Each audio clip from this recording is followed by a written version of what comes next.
It happened so fast that even the streets of Antananarivo didn't have time to process it. One moment, Madagascar's President Andry Rajoelina was preparing for a televised address, the kind meant to project calm and control. The next, he was gone, not arrested, not resigned, but fled. Reports began flooding in across local and international media. The president had escaped the country on a French military jet, allegedly after striking a last-minute deal with Emmanuel Macron's office. By dusk, the jet's flight path was already being traced online by stunned citizens, watching their leader vanish into the sky. For the 51-year-old former DJ who had once branded himself as Madagascar's youth president, this was more than political failure, it was the collapse of a myth. Rajoelina had built his career on the image of resilience, the man who came back from exile to lead again. But this time he didn't lose an election. He lost his people. By the time his plane lifted off, the presidential palace was surrounded, not by rebels or foreign mercenaries, but by ordinary civilians and soldiers waving the same flag. The silence from the palace was total. Hours earlier, his team had announced that he would address the nation at 7 p.m. Residents of Antananarivo waited in front of their phones and televisions, expecting another speech blaming foreign agents or criminal gangs. But 7 p.m. came and went. The screen stayed black. No national anthem, no message, only silence. Then the rumor hit. He's gone. Minutes later, Radio France Internationale confirmed it. The president had boarded a French military aircraft. Macron's government refused to comment, but everyone understood the symbolism. The man who once shouted about sovereignty was now seeking refuge in the arms of Madagascar's former colonizer.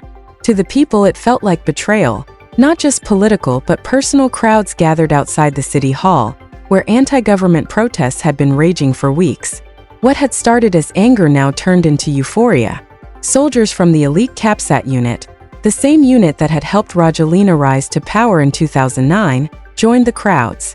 They weren't suppressing the protests. They were celebrating with the people. The chants echoed across the capital. "We will not sell our country again." Videos flooded social media. Civilians hugging soldiers, young protesters waving phone flashlights, mothers holding banners that read "Power to the people." For a country long numbed by hardship, this wasn't chaos, it was catharsis. The military's actions told the full story. Instead of attacking, they began protecting hospitals, guarding food warehouses, and preventing looting. A Capsat spokesman told reporters, "The army is with the people. We are here to restore dignity, not destroy it." Those words marked the beginning of a new era. A transition led not by elites but by conscience. But behind the celebrations, one question echoed. How did a sitting president lose everything overnight? Not to a coup, not to war, but to his own people and protectors. When presidents flee, it's never because of one bad day. It's because of 1,000 bad days collapsing into one unbearable night. The downfall of Andry Rajoelina didn't begin with soldiers or slogans. It began in homes where the lights went out, in markets where food spoiled without refrigeration, in hospitals running on backup generators, in the quiet anger of citizens tired of promises that never came true. For months, Madagascar's power grid had been failing. Blackouts became daily. Water shortages spread. Businesses shut down. Schools dimly lit by phone flashlights became a symbol of decay. But the real breaking point came on September 19th, when 2 opposition lawmakers were arrested for organizing a peaceful protest about the power crisis. That single act, silencing protest over basic survival, ignited the spark.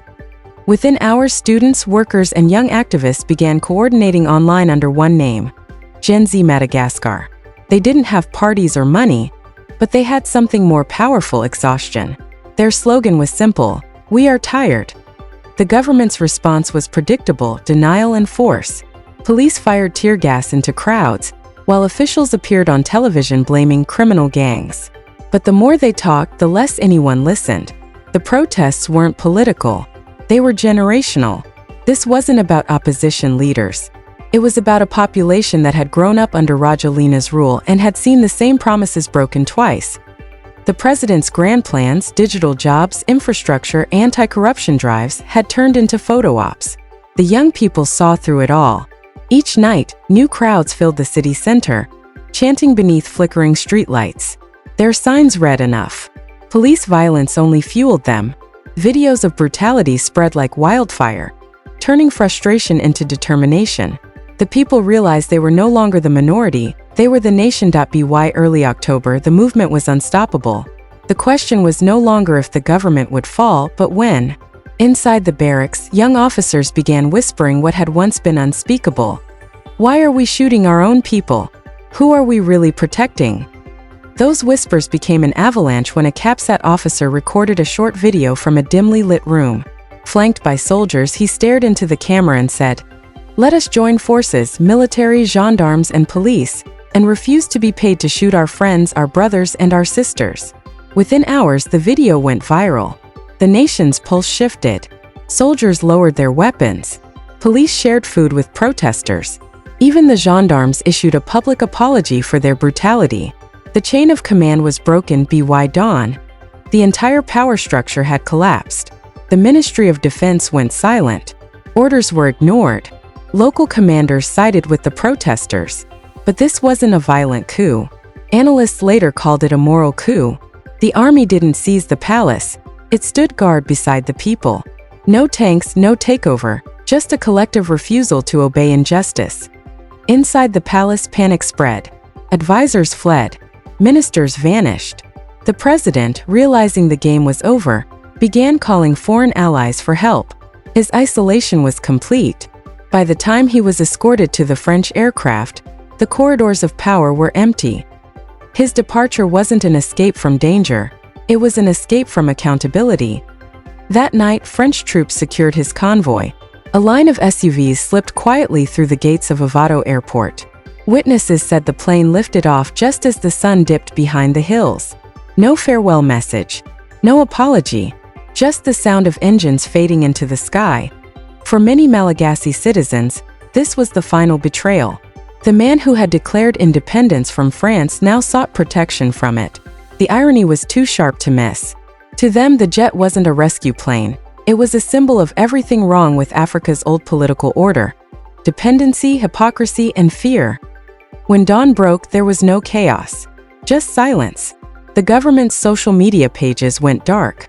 State television stopped broadcasting. The presidency had evaporated.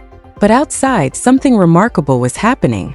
Protesters who had been demanding the president's resignation realized they had already achieved more than that. They had reclaimed their country. Across Africa, the images went viral. Analysts called it the world's first Gen Z-led democratic uprising. No blood, no generals, no coups, just citizens and soldiers united by dignity. It was a rebellion without bullets, a revolution without a single leader. In the days that followed, Madagascar transformed from a nation of protest to a nation of rebuilding. City squares turned into public forums. Youth groups organized cleanup drives. Soldiers helped distribute food. Civic leaders called for a transitional council made up of youth representatives, religious figures, and local governors, not politicians. Their slogan captured the new spirit: rebuild before we re-elect. For the first time, authority wasn't descending from above. It was rising from below. Across Africa, the moment resonated deeply.